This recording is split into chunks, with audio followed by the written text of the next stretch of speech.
તમે આખી રાતના આવા છે, હા કશું નહીં કરતા. પોલીસ વાળાએ તો ઉપરથી કરાવી છે. પોલીસ વાળાએ જોડે હતો ને તોય કશું નહીં કરી શક્યા. હા કમ મારી નતો શકતો, એની કારણે બંદૂક નથી, કમ મારી ના દીધો એને કોણ બોલવાનું હતું? પેલા એકને મારી નાખ્યો, એની માનો દીકરો જોતા, એની માનો દીકરો નહીં જવા દેવાનો. એને જીવતો કમ રાખ્યો? એને કોઈ અધિકાર નહીં અહીં રહેવાનો, એને જીવતો રાખવાનો કોઈ જ અધિકાર નહીં. એને ફાંસી આલો. અમારી તો માગણી એવી છે કે ફાંસી આલો, એને ફાંસી જ આલો.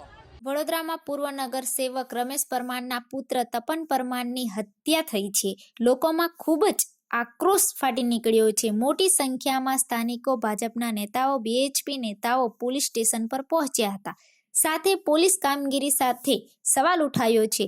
ચેતવણી આપી છે, જો પોલીસ ન્યાય ન અપાવે તો અમે ન્યાય અપાવીશું. જો કે મુખ્ય આરોપી બાબર પઠાણની પોલીસે અટકાયત કરી છે. આરોપીઓ સામે સખત કાર્યવાહી કરવાની DSPએ વાત કરી. ગઈકાલે નાગરવાડામાં બોલાચાલી મારામારીની ઘટનામાં ઈજાગ્રસ્તોને સારવાર માટે સયાજી હોસ્પિટલમાં ખસેડવામાં આવ્યા હતા, જ્યાં ભાજપના પૂર્વ કોર્પોરેટરના પુત્ર તપન પરમાર પણ પહોંચ્યા હતા. ત્યાં બાબર નામના કુખ્યાત આરોપીએ તપન પરમાર પર હુમલો કર્યો, જેમાં ગંભીર રીતે ઘાયલ તપન પરમારનું મૃત્યુ થયું.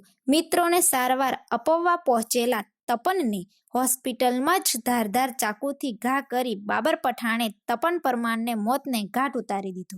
SSG છે અહીંયા. મારા ફ્રેન્ડના પહેલાં મેટર થઈ હશે તો અમે એમને જોવા આવ્યા હતા. અહીંયા અમે બધા જ ઊભા હતા અને પછી અમે અહીંયા ગયા ચા ને પડેકી લેવો. તો હું ચા પીવા ઊભો રહ્યો. હવે ચા પીને જે અમે બે ભાઈબંધ કેન્ટીનથી બહાર નીકળ્યા અને જેવી ગાડી સ્ટાર્ટ જ કરું છું એટલામાંથી પાછળથી ટુલર આવે છે. બાબર અને એના હાથમાં આટલું મોટું ચક્કુ હતું. ચક્કુ મારી સામે જ એના પર ઘા માર્યા 5 થી 6 ને હું છોડા ભાગ્યો પણ મને બી પકડી રાખ્યો. બાબર ખાન પઠાણ જે જાતે પોલીસની વાનમાં આવ્યો, પોલીસની જોડે આવ્યો, પોલીસ પ્રોટેક્શનની અંદર આવ્યો. આજુબાજુમાં 4 થી 5 પોલીસવાળા હતા, એ અહીં આગળથી લઈને ગયા અંદર. તો એ એવું કહે છે કે મને બી વાગ્યું છે, આ લોકોએ મને બી મારું સ્ટેટમેન્ટ કરવા એ બી અંદર ગયો. તો પોલીસ પ્રોટેક્શનની અંદર એ કરવા ગયો અંદર અને એટલામાં એને ત્યાંથી પોલીસવાળાએ છોડી દીધો અને પાછળ ગયો. તો મારા બીજા ભાઈબંધ એટલે એ અમારી જોડે જતો તો એને પાછળ લઈ જઈને ઘા મારી દીધા. બાબર ખાન પઠાણ અહીં આગળથી સારવાર લેવા માટે અંદર જઈ રહ્યો હતો, અંદર લઈ ગયા છે. તો પછી એ છૂટ્યો કઈ રીતે માર્યો કઈ રીતે પેલાને બહાર જઈને. આ જે છોકરાને દાખલ કર્યો, જેને વાગ્યું છે એના મધર ફાધરને પણ હું સાંત્વના આપી કે ભાઈ તમારા બાબાને એડમિટ કરીને સારવાર ચાલુ થઈ ગઈ છે, એટલે કોઈ ચિંતાનો વિષય નથી. અને સામાવાળાને વિરોધમાં પણ જે ફરિયાદ લખાવાની EPR પણ થઈ ગયો છે, કેસ પોલીસ કેસ દવાખાનામાં થઈ ગયો છે. પછી હું ઘરે ગયો અને ઘરે જઈને પાણી જ પીવું છું ને એટલા પછી મને કોઈ બોલાવા આવ્યો દોડતો તમારે તપનને તલવાર મારી, તમારે તપનને તલવાર મારી. મેં કહું હમણાં 5 મિનિટ પહેલાં તો મળીને આવ્યો છું ને તપનને તલવાર મારી. પછી હું અહીં આવી ગયો તો પછી આ બાબાને આ રીતે હું જોયું. તો આ વસ્તુ જે બનાવ બન્યો છે બિલકુલ ખોટો બનાવ છે અને આવી રીતે આવું ખુલ્લેઆમ જો આ મારવામાં આવતા હોય તો આવા તત્વોને ઝેર કરવા જોઈએ અને આવા તત્વોને ફાંસીની સજા મળી જવી જોઈએ.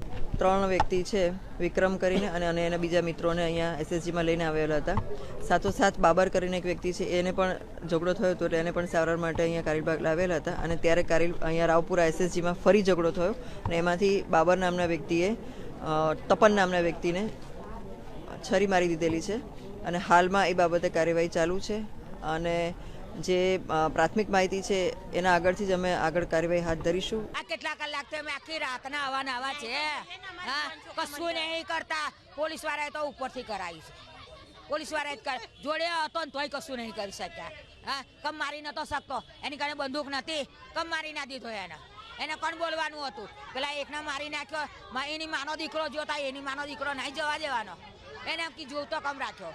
એને કોઈ અધિકાર નહીં અહીં રહેવાનો, એને જીવતો રાખવાનો કોઈ જ અધિકાર નહીં. એને ફાંસી આલો. અમારી તો માગણી એવી છે કે ફાંસી આલો, એને ફાંસી જ આલો. જેવો મારો છોકરો ગયો ને એવો એને જ મોકલો અને એનો જનાજો કાઢો. ફાંસી આલીને પછી મારા છોકરાને, મારો છોકરો છે ને મારો સહારો નહીં, મારો કાળજાનો કટકો જતો રહ્યો છે.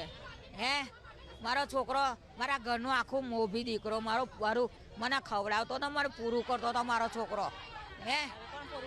અને મારું કોણ અમને પૂરું કરવાનું છે? કોઈ પૂરું કરવાનું છે મારું? મને 15-20 હજાર ઘેર લાવીને હાલતો હતો ને તો મારું ઘર ચાલતું હતું.